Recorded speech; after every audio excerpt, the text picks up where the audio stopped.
सामान्य नहीं लग रहा। प्रिय दर्शकों, सेठ के तो पेट में पानी सा उतर आया था।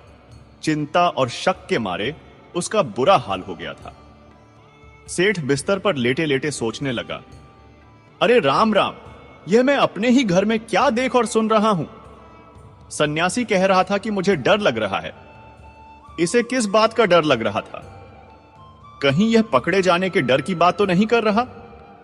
अब तो वह और भी ज्यादा ध्यान से उनकी बातें सुनने के लिए उत्सुक हो गया। उसने देखा कि सेठ की बहू उस नौजवान सन्यासी से अभी भी हंस हंस कर बातें कर रही थी।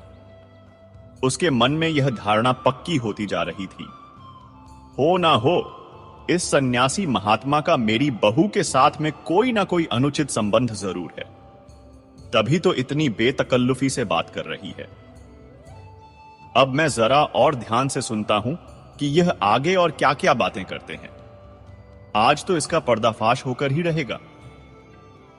अब वह सेठ अपनी चारपाई से धीरे से उठा ताकि कोई आहट न हो और दबे पांव चलकर अपने कमरे की खिड़की के पास आकर खड़ा हो गया।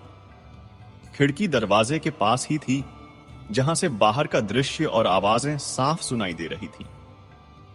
वह चुपचाप खिड़की की ओट में छिपकर कान लगाकर उस सन्यासी महात्मा और अपनी बहू की बातों को अत्यंत गौर से सुनने लगा। प्रिय दर्शकों, बाहर वार्तालाप जारी था। फिर वह सन्यासी महात्मा लीला से पूछने लगा, हे देवी, आपकी बातों से आप बहुत समझदार प्रतीत होती हैं। क्या मैं आपकी शुभ आयु जान सकता हूं? तुम्हारी उम्र कितनी है?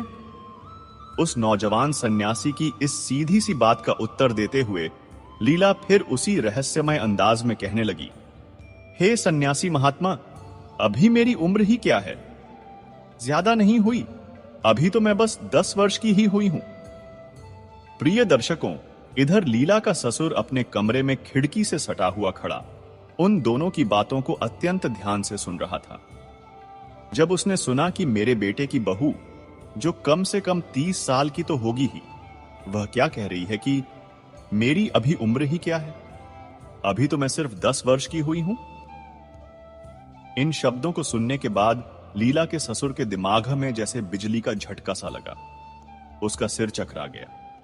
वह सोचने लगा, आखिर मेरी बहू यह क्या कह रही है? उस सन्यासी महात्मा से इतना बड़ा सफेद झूठ क्यों बोल रही है? सबको पता है इसकी उम्र क्या है, फिर इसे अपनी उम्र इतनी कम बताने की क्या जरूरत आ पड़ी? क्या यह उस साधु को प्रभावित करने की कोशिश कर रही है, या उसे अपनी कम उम्र बताकर अपने जाल में फंसाना चाहती है?